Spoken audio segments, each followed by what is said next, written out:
Vous savez ce que c'est quand vous avez bu trop de café ou de boissons énergisantes, que vous avez partout des fourmillements et que votre cœur bat à 100 à l'heure? Eh bien, c'est l'état dans lequel je suis depuis 6 jours.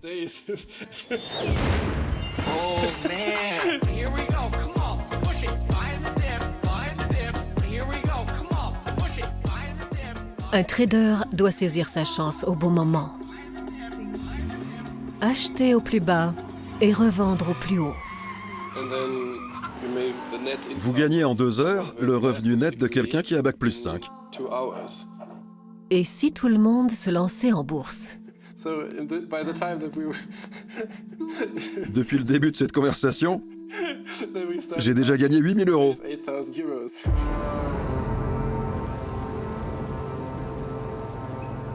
Il existe un monde de chiffres. Un monde où il faut être le plus malin ou le plus rapide. Un monde relié par les ondes radio et les câbles optiques.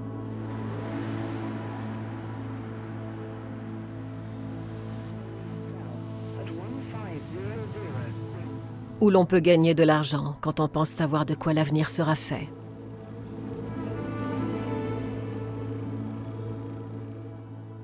Un monde rempli de peur et de désir. Où soit on gagne, soit on perd.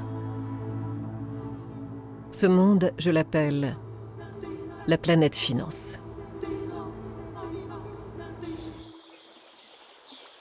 Mes pérégrinations sur la planète finance me mènent de l'autre côté du globe, en Australie.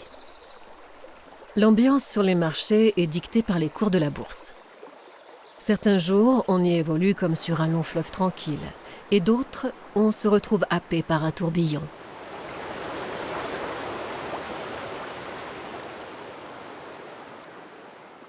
Un individu isolé ne pèse pas lourd. Mais même sur la planète finance, il y a toujours des gens qui ne peuvent s'empêcher d'aller à contre-courant. Le désir de s'enrichir pousse les gens à faire n'importe quoi. Si ce n'était pas le cas, je ne servirais à rien. Merde! Les vautours sont des animaux très utiles. Ils nous débarrassent de tout ce dont on ne veut pas. Sur la planète finance, c'est ainsi que l'on surnomme les vendeurs à découvert, qui vivent des erreurs des autres. Ils gagnent quand d'autres perdent. La plupart des gens achètent une action pour 10 $ et espèrent qu'elle grimpera à 100.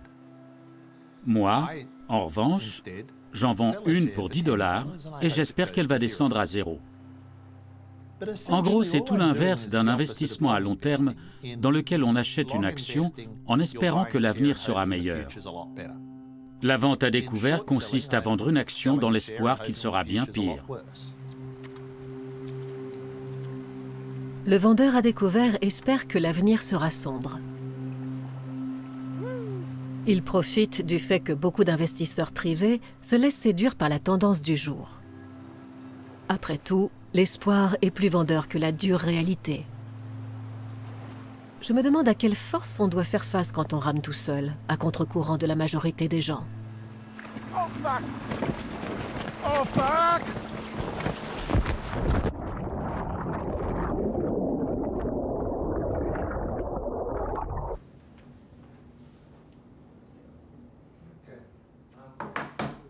J'ai été conseiller fiscal et je suis devenu expert en optimisation fiscale. Et de là, je suis devenu spécialiste en comptabilité frauduleuse, ce qui m'a amené à la vente à découvert. C'est bizarre. Ils ont modifié les données. C'est le boulot le plus intéressant que j'ai jamais eu. Le monde est plein de gens captivants, et je trouve même que les psychopathes qui vont vous voler votre argent le sont. Alors comme ça, John Hampton aime les psychopathes et les menteurs. et il en a fait son fonds de commerce. Si le cours d'une société cotée en bourse semble trop beau pour être vrai, John va en chercher la cause. Si la comptabilité d'une entreprise n'est pas très orthodoxe, il va la passer au peigne fin sans que les personnes concernées ne s'en rendent compte. Ça ne m'intéresse pas de faire tomber une entreprise qui marche. Je préfère dénicher celles qui se vantent d'avoir de bonnes perspectives alors qu'elles n'en ont aucune. Ils ont modifié les données. Nous avons détecté davantage de fraudes que n'importe qui au monde, des centaines. Je suis assez fier que plusieurs personnes se soient retrouvées derrière les barreaux à cause d'escroqueries que j'ai mises au jour. John a gagné son tout premier million en Flandre, à la fin des années 1990, alors que la bulle Internet était à son apogée. Si vous voulez voir de la super haute technologie belge, c'est ici que ça se passe, à Ypres, chez Lernout & Hospi. Voici la Flanders Language Valley. De sa lointaine Australie, John a repéré Lernout & Hospi, une entreprise de technologie flamande qui était alors prisée par tous les investisseurs locaux et qui faisait la fierté de la nation. Lernout & Hospi était un éditeur de logiciels à visée internationale qui devait venir concurrencer la Silicon Valley. Leur Graal, c'était la reconnaissance vocale. Vous parlez dans votre téléphone dans une langue et ça sort dans une autre. De ontwikkelingen gaan momenteel zo snel dat binnen afzienbare tijd de Babylonische spraakverwarring ongedaan gemaakt zal worden.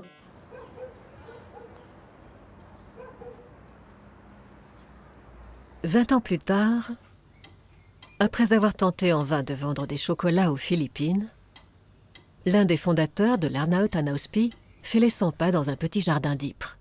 On était très connus à l'époque. Tout le monde voulait acheter des actions de notre entreprise. Les membres éminents du gouvernement belge se faisaient prendre en photo avec nous à n'importe quelle occasion. Même le prince Philippe avait acheté des actions. Your Royal Highness, as a humble computer, I also want to welcome you. Lernout & Hospi a développé un logiciel de reconnaissance vocale capable de traduire instantanément une conversation. Cette technologie est si avancée que même Microsoft s'y intéresse. Voici la version originale que j'ai montrée moi-même à Bill Gates en 1996.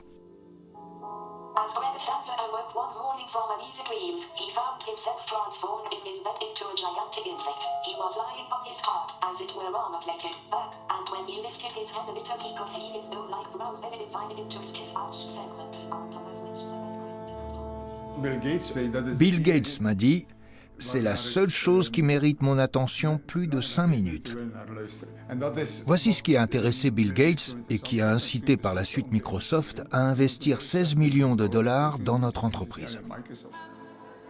The concept they've come up with, it's a fantastic concept and we're very pleased to be a partner with them.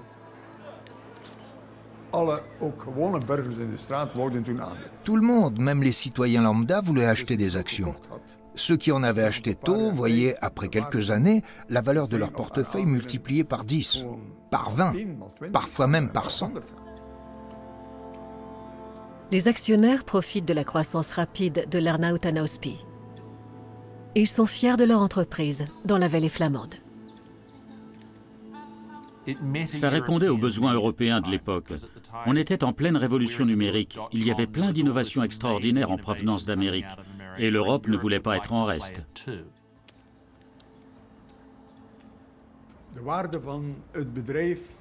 En juillet 2000, la valeur de l'entreprise s'élevait à plus de 10 milliards de dollars.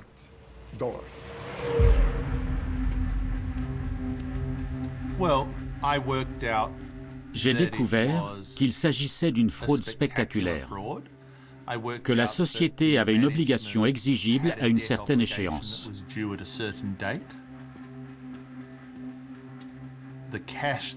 Et qu'elle n'avait probablement pas l'argent pour la rembourser.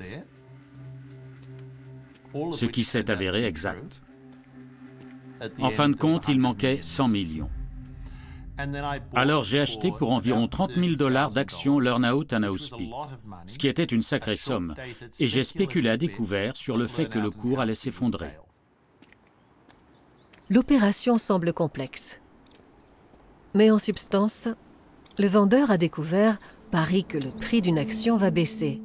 Et si tel est le cas, il réalise un profit.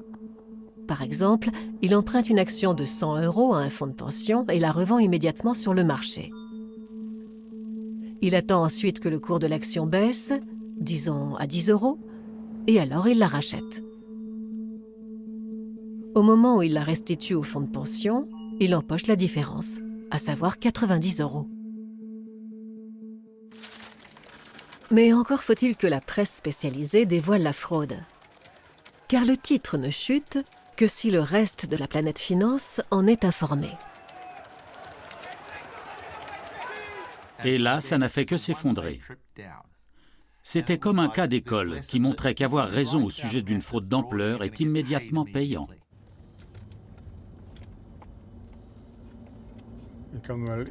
Je peux m'arrêter en face, devant l'entrée. Voici la prison. C'est là que j'ai passé 2 ans et demi derrière les barreaux, à cause de cette histoire absurde. Le tribunal a finalement décrété qu'on avait gonflé artificiellement notre chiffre d'affaires. C'était le principal motif de la condamnation. L'entreprise avait créé des acheteurs fictifs en Corée du Sud pour augmenter le montant de son chiffre d'affaires. Et puis, sa technologie de reconnaissance vocale s'est avérée beaucoup moins avancée qu'elle ne l'avait fait croire. On a été condamné à 5 ans de prison, dont 2 avec sursis. 3 ans de prison ferme. D'un coup, votre statut change. Vous n'êtes plus un héros, mais un arnaqueur, un fraudeur, parce que les médias ne se sont pas gênés pour traîner votre nom dans la boue. Finalement, le prix de l'action tombe à 0. Je persiste à dire que ce n'était pas une fraude. Je n'ai rien à me reprocher. En revanche, je me sens coupable moralement envers tous ces gens qui ont perdu de l'argent. Même si Joe Lernout continue à clamer son innocence, toute la Flandre, y compris le dentiste et les commerçants d'Ypres, et même Bill Gates, ont vu leurs rêves partir en fumée.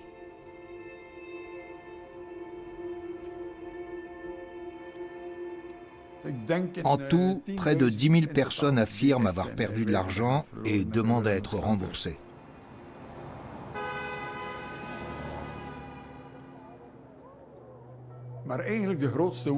En fait, la vraie colère était émotionnelle.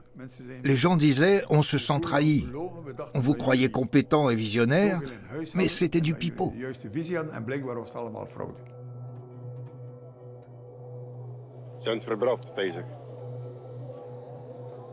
Weet je het ook niet? Hè? Dat ze het verbrand hebben. Nu dat ze nog een keer aangehouden zijn. En Flandre, un adulte sur 6 avait acheté des actions Lernout and Hospi sur la base de mensonges. Et ils ont tous perdu leur argent. Les gens qui se laissent berner par de fausses religions ou des sectes finissent toujours par accuser la personne qui révèle la supercherie. En rejetant la faute sur les vendeurs à découvert, ils se dédouanent de toute responsabilité dans le fait de s'être fait avoir. Qu'ils mettent en cause le vendeur à découvert ou les entrepreneurs escrocs, les actionnaires demandent simplement réparation. Tous ces documents concernent l'affaire Lernout and Hospi, aussi loin qu'on puisse voir. 20 ans après que l'entreprise a mis la clé sous la porte, tous ces actionnaires floués, pour la plupart de petits investisseurs flamands, tentent de faire rendre gorge aux fondateurs de la société Joe Lernout et Paul Hospi.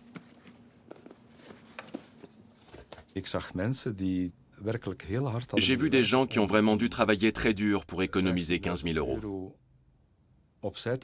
Ils se privaient de vacances ou de restaurants pour mettre un peu d'argent de côté.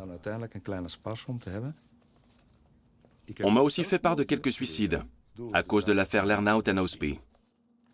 Impressionnant, non? Les personnes qui sont victimes d'un délit financier ont une psychologie complexe. Elles ont des sentiments mitigés. D'un côté, elles éprouvent de la haine parce qu'elles ont perdu leur argent, mais d'un autre, elles se sentent souvent coupables, à tort.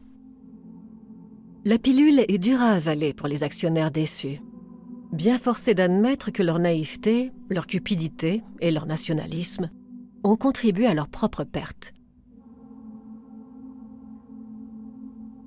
Pour affronter les années de procédure à venir, il leur faut une armée d'avocats. Le procès Lernout & Osby était assez spectaculaire. Le premier jour du procès, toutes les caméras étaient installées devant le tribunal. Et Joe Lernout et Paula Osby sont arrivés un peu comme des vedettes sur le tapis rouge. C'était assez cynique. Avec mon équipe, nous représentions un groupe d'environ 2000 actionnaires. L'un d'eux était présent dans la salle. Et juste avant le début de l'audience, il s'est levé pour aller leur souhaiter bonne chance.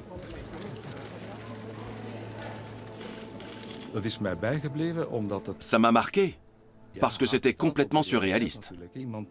Pourquoi une personne qui avait subi une lourde perte financière allait-elle souhaiter bonne chance aux escrocs qui seraient condamnés plus tard?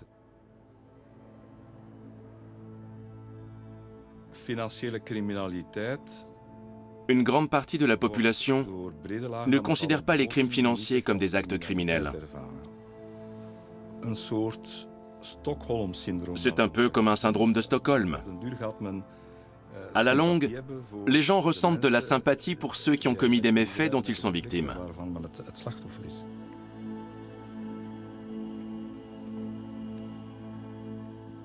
Je n'ai jamais rencontré un fraudeur que je n'apprécie pas.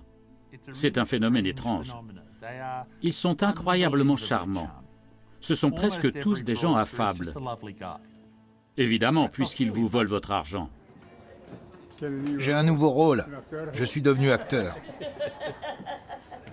Je vais devenir riche.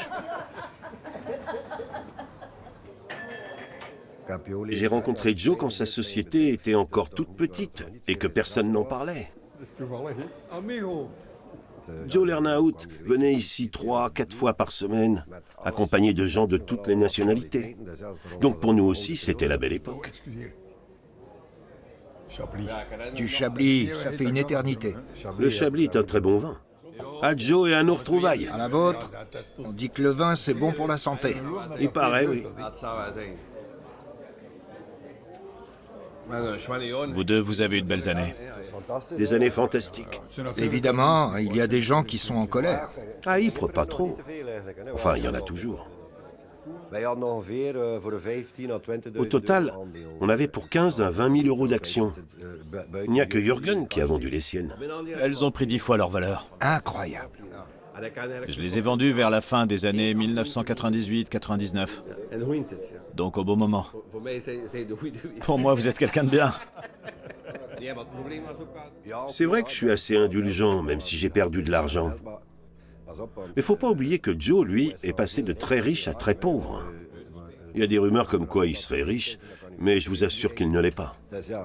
Pour lui, ça doit être vraiment dur d'avoir été une des plus grosses fortunes au monde et de vivre maintenant dans la pauvreté.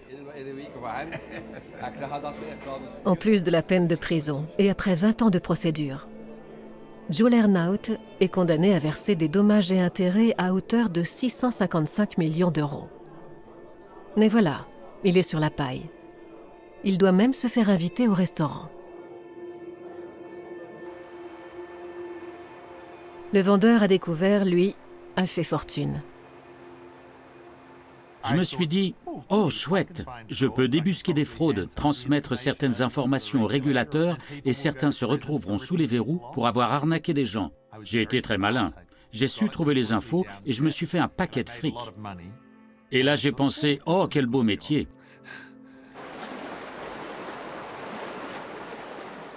Le pire qui puisse vous arriver dans la vie, c'est de passer près d'une machine à poker et qu'au premier dollar que vous y mettez, vous remportiez le jackpot et repartiez avec 2000 $. C'est la pire des choses, parce qu'à ce moment-là, vous allez vous dire que c'est un jeu facile et amusant. Mais surtout pas. Ce n'est ni un jeu facile, ni un jeu amusant. Et vous allez en sortir perdant. Sur la planète finance, il y a une grande différence entre avoir raison et obtenir gain de cause. Avec l'Arnaut Anospi, notre vendeur à découvert a obtenu gain de cause. Mais ça ne se passe pas toujours comme ça. Parfois, le monde entier semble se dresser contre vous. Je me demande ce qu'ils peuvent bien raconter aux régulateurs aujourd'hui. Il y a probablement une petite centaine de personnes qui font de la vente à découvert sans limite, c'est-à-dire pour plusieurs millions de dollars. Mais on n'est sûrement pas plus d'une cinquantaine ou une soixantaine à shorter pour essayer de débusquer les criminels. Ceux qui le font au niveau international et à notre échelle sont très rares. Nous sommes vraiment des puces dans les franges d'un énorme marché financier. Malgré tout le respect que je dois à mes amis, car certains sont mes amis, la plupart d'entre eux sont des mecs bizarres. C'est l'activité la moins collective que j'ai jamais connue. Malgré tout, un vendeur à découvert n'agit pas toujours en loup solitaire. Parfois, il est même aidé par un collègue à l'autre bout du monde. Il y avait un très grand champion de boxe qu'on surnommait The Dark Destroyer, le sombre destructeur. Et un journaliste a commencé à m'appeler comme ça. Je ne sais pas trop pourquoi. Parce que je ne suis certainement pas sombre, et que je ne cherche pas à tout détruire. Mais c'est resté. Les vendeurs à découvert enquêtent sur des entreprises cotées en bourse qui sont elles-mêmes incitées par leurs actionnaires à présenter chaque trimestre des chiffres toujours plus hauts. Les plus grandes entreprises frauduleuses de ces 30 dernières années en Europe sont l'Arnaut Anospi et Wirecard. Wirecard ist ein Unternehmen, das sich auf Online-Bezahldienste spezialisiert hat und es ist derzeit mehr wert als die Deutsche Bank, das größte deutsche Geldhaus wohlgemerkt. Après la Flandre, c'est au tour de toute l'Allemagne de s'enorgueillir du succès d'une de ces entreprises de la FinTech. Damit schafft Wirecard heute vermutlich den Sprung in den DAX, also in die Liga der 30 wichtigsten deutschen Unternehmen. Les Allemands se ruent sur les actions de Wirecard. Wirecard était une société spécialisée dans le paiement électronique. Généralement, ce n'est pas un secteur très rentable. Cet engouement alerte les vendeurs à découvert. J'ai commencé à enquêter sur Wirecard fin 2015. Le cours de l'action a connu une grosse fluctuation en 2010. En approfondissant leurs recherches, les vendeurs à découvert s'aperçoivent qu'une baisse soudaine et inexplicable de l'action Wirecard a eu lieu le 30 mars 2010.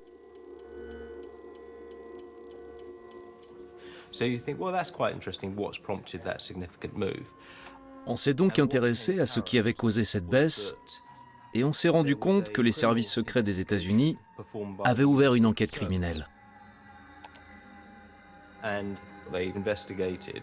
Ils menaient des investigations sur un intermédiaire qui travaillait pour des opérateurs de jeux en ligne. Ce qui était curieux, c'était que l'argent provenait de la banque Wirecard et qu'il transitait toujours via une autre société appelée Bluetool. J'ai tapé le nom sur Internet pour savoir où elle était domiciliée.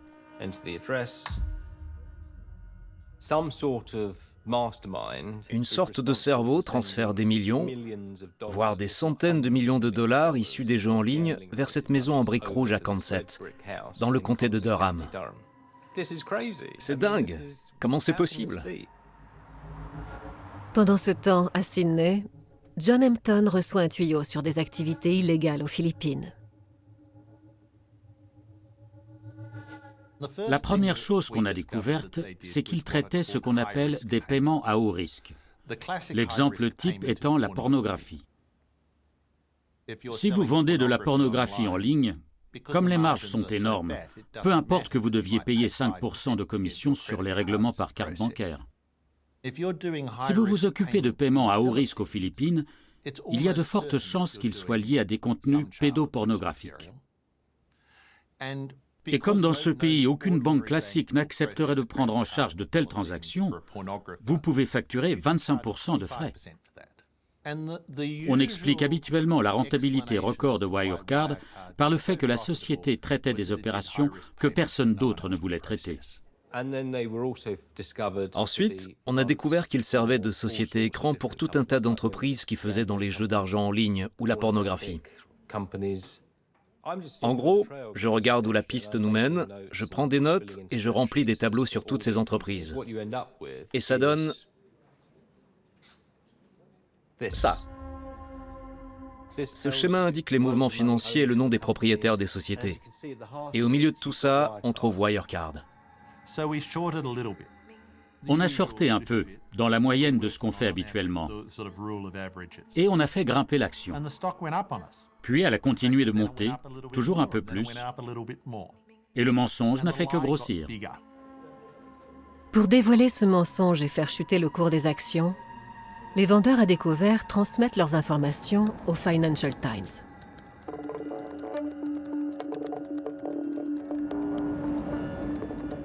Wirecard nie tout en bloc et contre-attaque, en accusant les vendeurs à découvert, mais aussi les journalistes, de vouloir manipuler le marché. La suite est digne d'un scénario de film d'espionnage.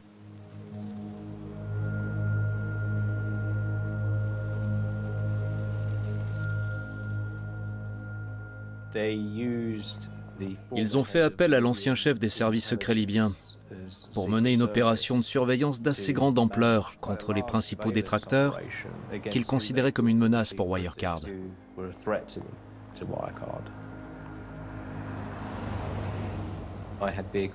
Il y avait des véhicules garés devant ma maison.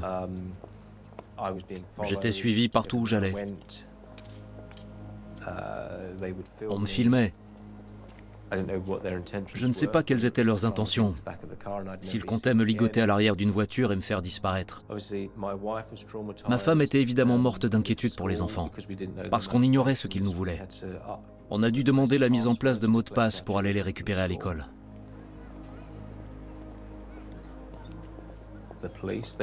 La police a pris les choses tellement au sérieux qu'elle a inscrit notre numéro de téléphone sur la liste d'intervention rapide.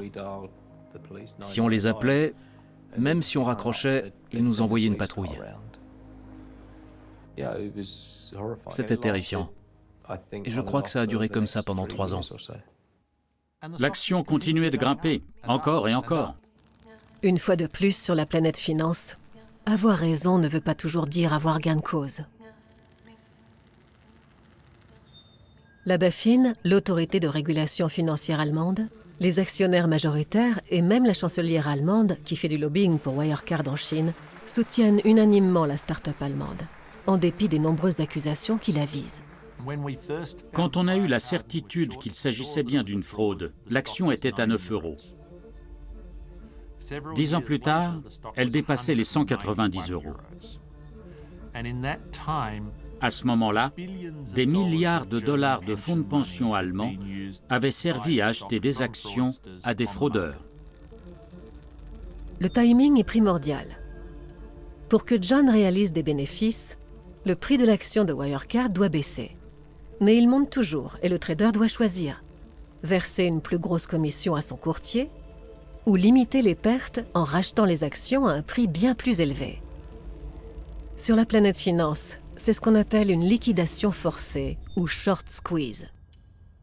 John est littéralement pressé comme un citron. Ensuite, on a pensé que la mafia russe était impliquée. Quand on découvre ce genre de choses, on ne fourre pas son nez plus loin. Parce que mieux vaut ne pas chercher des noises à la mafia russe. C'est le meilleur moyen d'écourter sa vie.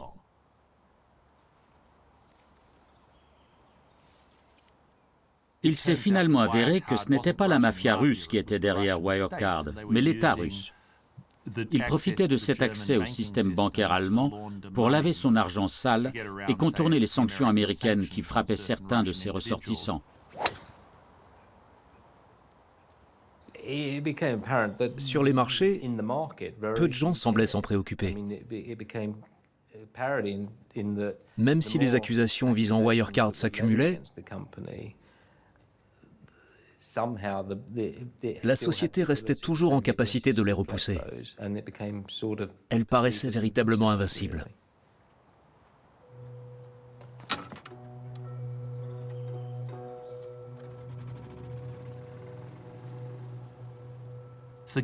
Le gouvernement allemand soutenait massivement Wirecard. Les gens voulaient y croire parce qu'ils en ressentaient le besoin.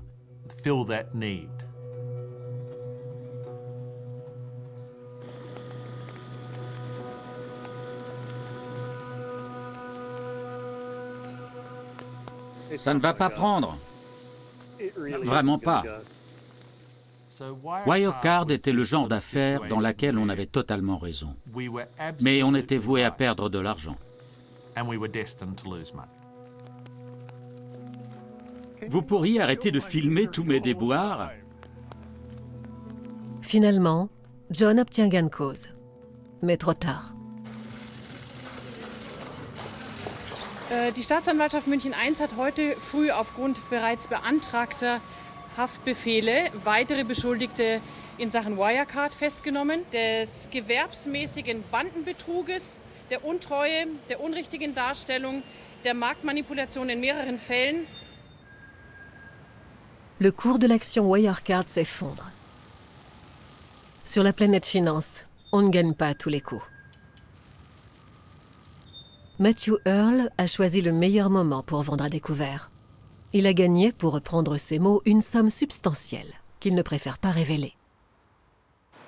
En revanche, le timing de John était moins bon.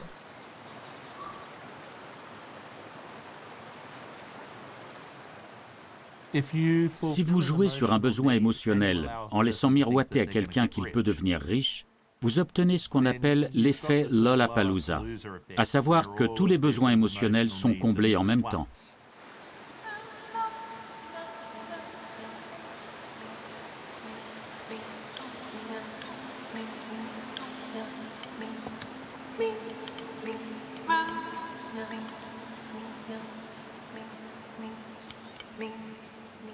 Pour ma part, Wirecard est un échec. C'est le plus grand fiasco de l'histoire de ma société. J'aurais préféré ne jamais entendre parler d'eux. Je les déteste.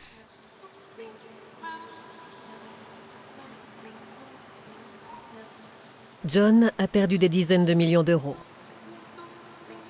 Pour lui, Wirecard est un exemple de plus qui montre que des sentiments comme la naïveté, la cupidité et le nationalisme peuvent faire gonfler la valeur d'une action.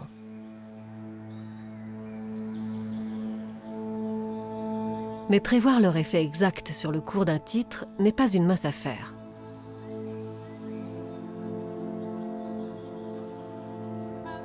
Et la pandémie de Covid-19 va se charger de le confirmer. Those worries and those fears, no one really knows what's going to happen with the coronavirus as far as economies and businesses go. Le premier confinement provoque d'abord un effondrement des marchés financiers. Mais sur la planète finance, les cours remontent rapidement. Comme des millions de gens partout dans le monde sont enfermés chez eux, s'ennuient fermes et ont de l'argent à dépenser, ils se ruent en masse sur les marchés. Eux aussi veulent leur part du gâteau.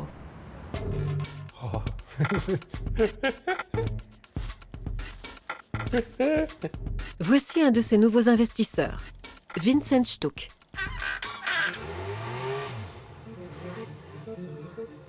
Comme le reste du monde, cet étudiant en économie se retrouve cloîtré chez lui. Il a un coup de chance avec l'action Tesla. Je suis qu'un trader amateur. D'un simple clic sur son application d'investissement, il a toute la planète finance à ses pieds. Je sais pas, c'est de la chance. On vend, on est content. Puis on achète je ne sais quelle connerie, on investit encore de l'argent, et on a de nouveau du bol. Et là on se dit, c'est trop beau pour être vrai. Alors, Quand toute cette histoire de GameStop est arrivée en janvier et que la chance m'a encore souri, j'ai trouvé ça complètement dingue.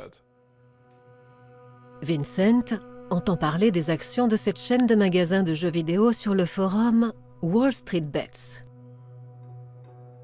C'est là que la nouvelle génération d'investisseurs se retrouve et que naît une aversion à l'égard des hedge funds, les fonds spéculatifs, comprenant d'importantes ventes à découvert. Les vendeurs à découvert sont sûrement mal vus parce qu'on a une certaine image d'eux.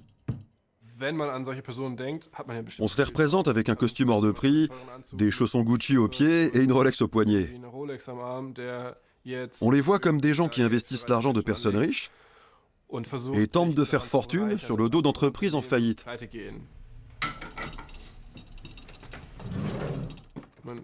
C'est un pari. Je mise sur le fait que ça va grimper, et eux, sur le fait que ça va chuter. Il peut y avoir qu'un seul gagnant. Et voici Josh. Lui aussi débute sur le marché et combat les vendeurs à découvert. Comment une chaîne de magasins de jeux vidéo peut-elle se retrouver au cœur de cette bataille ? On était plongé dans une dystopie apocalyptique très sombre et terrifiante. Tout le monde était confiné, des gens mouraient, une pandémie faisait rage. Alors quand d'un coup ce truc fait son apparition, on se dit « Bon, on va pouvoir s'amuser un peu, acheter quelques actions et mettre en faillite certains fonds spéculatifs. » C'est presque donné. Ça me rappelle les jeux quand j'étais petit. GameStop n'est pas le genre de choses auxquelles je m'intéresse. Mais je ne comprends pas non plus pourquoi les petits investisseurs s'y intéressent. Je veux dire, c'est une boîte qui vend des DVD avec des jeux vidéo dessus. Je joue aussi à ces jeux, mais je les télécharge tous. L'idée de vendre des DVD nous ramène 10 ans en arrière. Alors que normalement, on devrait essayer d'investir dans l'avenir. Investir dans l'avenir. Voilà donc le conseil de John. Je me demande s'il prend la mesure de l'aversion que cette nouvelle génération d'investisseurs éprouve à l'égard de Wall Street. Est-il conscient qu'ils veulent battre la planète finance à son propre jeu ?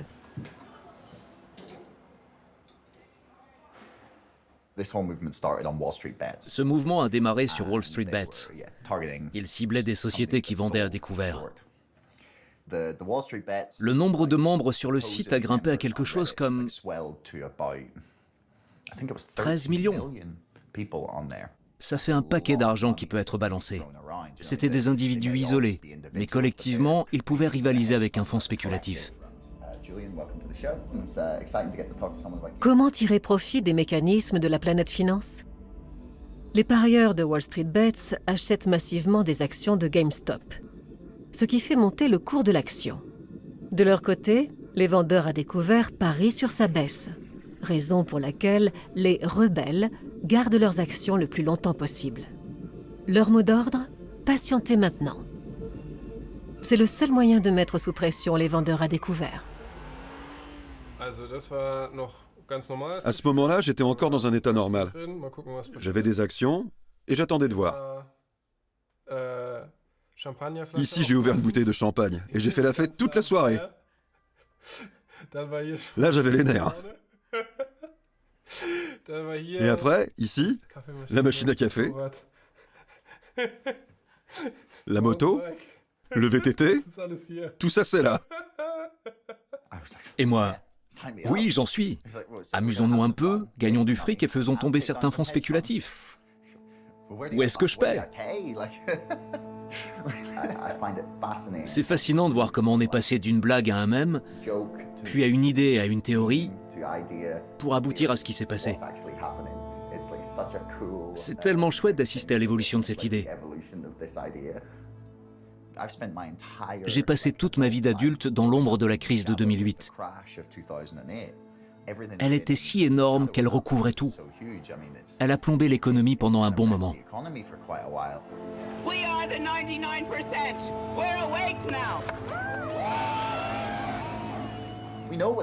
On sait ce que c'est d'être pauvre et fauché.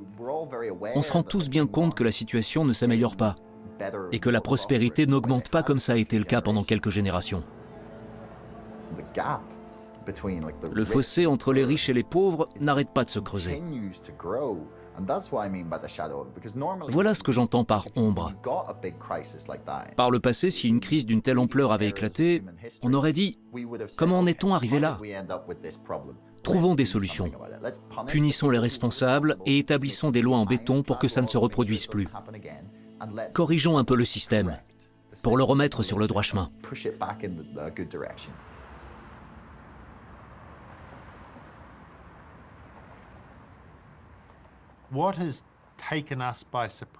On a été surpris par l'envergure et la violence de la dernière folie des petits investisseurs.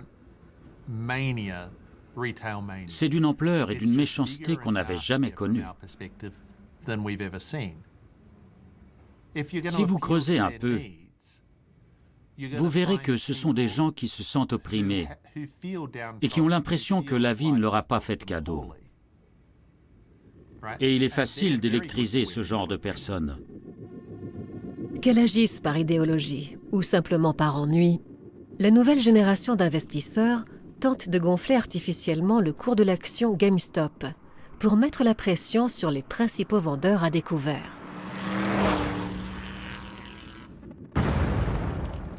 Et ça fonctionne. Enfin, dans un premier temps. In the meantime, of video game retailer GameStop. Right. It's like a David versus Goliath story. It's almost like a populist trader uprising to support the stock and really hurting the big guys. So it's just been this interesting revolt that somebody's making a lot of money on, someone is not. Si vous pensez qu'il y a une entité uniforme appelée Wall Street Bets, vous vous trompez. C'est une table de poker géante que 9 millions de personnes viennent observer et à laquelle ils participent. Des dizaines, des centaines de milliers d'entre elles publient sur le sujet. Et parmi ces gens, il y a un nombre incalculable de requins, des dizaines de milliers. Pratiquement toutes les ordures qu'on connaît sur les marchés internationaux sont sur Wall Street Bets. Et pourquoi n'y serait-il pas ?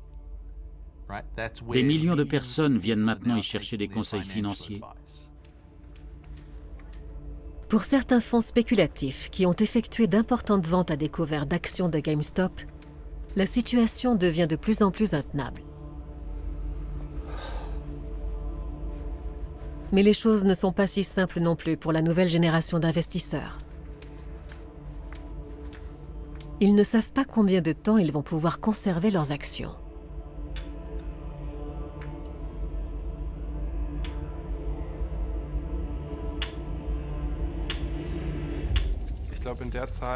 À l'époque, j'étais tout le temps devant mon ordinateur à passer des coups de fil avec mon portable. Je pensais qu'à ça. J'avais le téléphone collé à l'oreille pendant 8 ou 9 heures. C'est vraiment un sacré boulot. J'étais constamment en nage. Je sentais que je puais. L'odeur a dû s'imprégner dans les murs tellement je passais mon temps assis là, complètement fébrile. J'ai commencé à avoir des palpitations. Comme quand j'étais petit, sauf qu'elles se sont amplifiées. Ça vous essort complètement au niveau mental. On est sur les nerfs. Beaucoup de gens sur Wall Street Bets devraient se rappeler ce vieux dicton. Si vous jouez au poker avec un tas de personnes riches qui ont l'habitude d'y jouer et que vous vous demandez qui autour de la table est le pigeon, c'est probablement que c'est vous.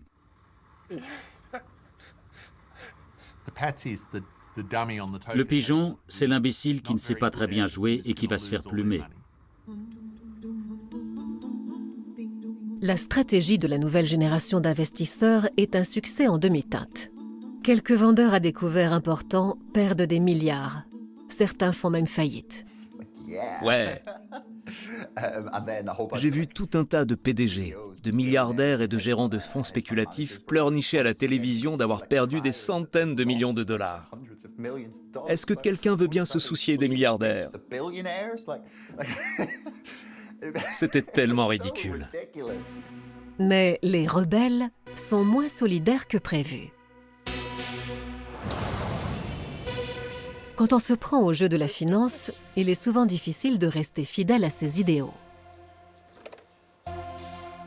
Même Vincent finit par quitter le navire en vendant une partie de ses actions. La chute a été horrible. Je regardais tous les jours mon téléphone à tout bout de champ en me disant que ça allait repartir. Je me demandais quand est-ce que ça va remonter, quand est-ce que ça va remonter. Et ça ne faisait que descendre et descendre. Alors à un moment, j'ai revendu quelques actions. Quant à John, le vendeur a découvert, il a réfléchi à 2 fois avant de shorter sur GameStop. Ça montrait la folie qui s'était emparée de la foule à l'époque et à quel point il était facile d'utiliser les réseaux sociaux pour la galvaniser.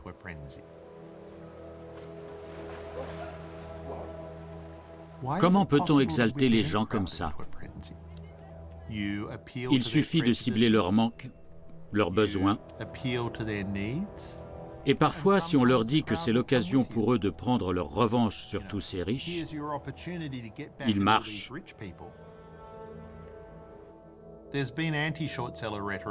On critique les vendeurs à découvert depuis 4 siècles. Et la plupart des gens qui le font sont des escrocs. C'est la première fois que je voyais des millions de personnes croire à ce discours.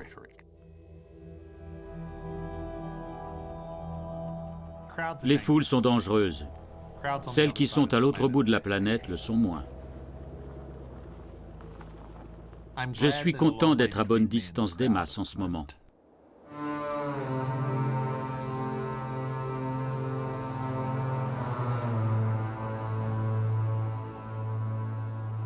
Mon voyage sur la planète finance touche à sa fin. Il m'a permis d'approcher ce monde d'un peu plus près et de voir ce qui se passe derrière la façade. C'est un monde complexe, mais moins abstrait qu'il n'y paraît. Et comme le dit Bob Iacchino, le trader de pétrole, mieux vaut ne pas trop aller chercher la petite bête. L'erreur de beaucoup de traders, c'est qu'au moment d'investir, ils se posent la question la moins pertinente dans la hiérarchie des questions, à savoir pourquoi. Il ferait mieux de se demander quoi. C'est ça la question la plus importante. C'est drôle d'entendre des gens demander ce qui se passe alors qu'ils le voient très bien. C'est un truc psychologique bizarre. Ils veulent qu'on leur explique pourquoi ça arrive, mais ils nous expliquent ce qui arrive. Et pendant que vous êtes là, vous demandez pourquoi ça se produit, c'est en train de se produire. Alors il faut réagir. Vous êtes donc un homme d'action? C'est ça. Se demander pourquoi est secondaire. C'est un hobby, quelque chose qui m'amuse. Mais je gagne ma vie en agissant. Si Bob survit depuis plus de 20 ans sur la planète finance, c'est parce qu'il évite soigneusement de s'interroger sur le pourquoi du comment.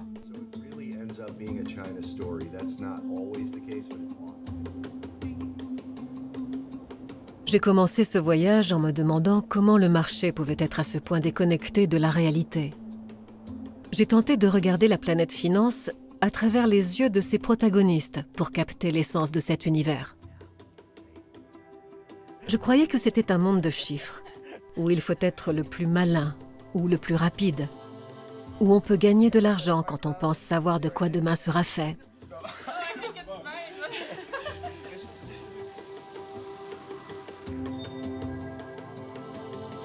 Mais finalement, tout y est affaire d'émotions. La peur et le désir y sont représentés sous forme de graphiques. Le plus étonnant, c'est que la matière première de cette industrie, c'est le risque. Je vais rapidement évoquer cette région appelée Altenar. On voit bien que le niveau des crues était très élevé. Je crois qu'il y a quelque chose comme 10 000 propriétés gravement submergées, ce qui représente environ 5 milliards d'euros.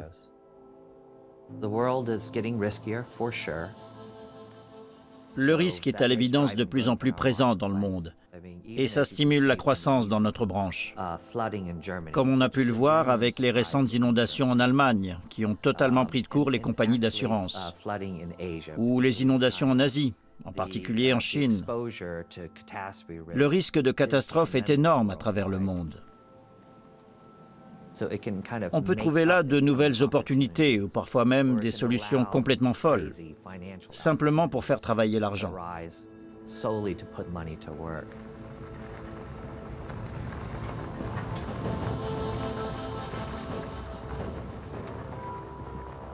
Sur la planète finance, le risque est un produit qui se négocie. Il ne faut jamais rater une catastrophe. Les sinistres et autres situations d'urgence sont des opportunités. Si ça peut sembler cruel et que ça ne vous rendra pas forcément très sympathique, ça fera de vous un bon trader. Mais à présent que les risques se multiplient, certains trouvent que ça va trop loin. On crée de l'argent à partir de bouts de papier qui n'ont aucune valeur. Aucune. Ce n'est qu'une construction qui permet à certains de s'enrichir.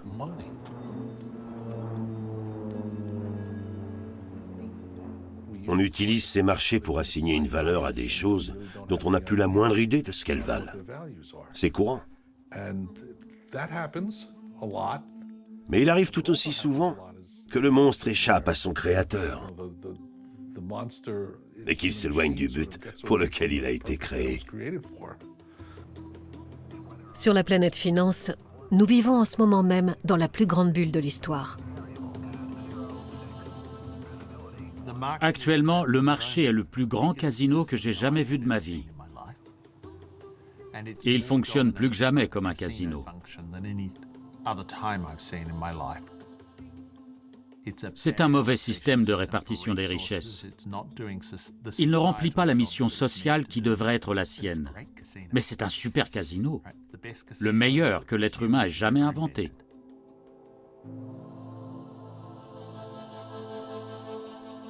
Au bout du compte, ce grand casino nous concerne tous autant que nous sommes. Nous vivons tous sur la planète finance. On dit souvent qu'il faut laisser le marché s'autoréguler. Mais dans quel monde vit-on si personne ne s'intéresse au pourquoi du comment et que chacun se contente d'être dans l'action? Car c'est là qu'est la vraie nature de la planète finance.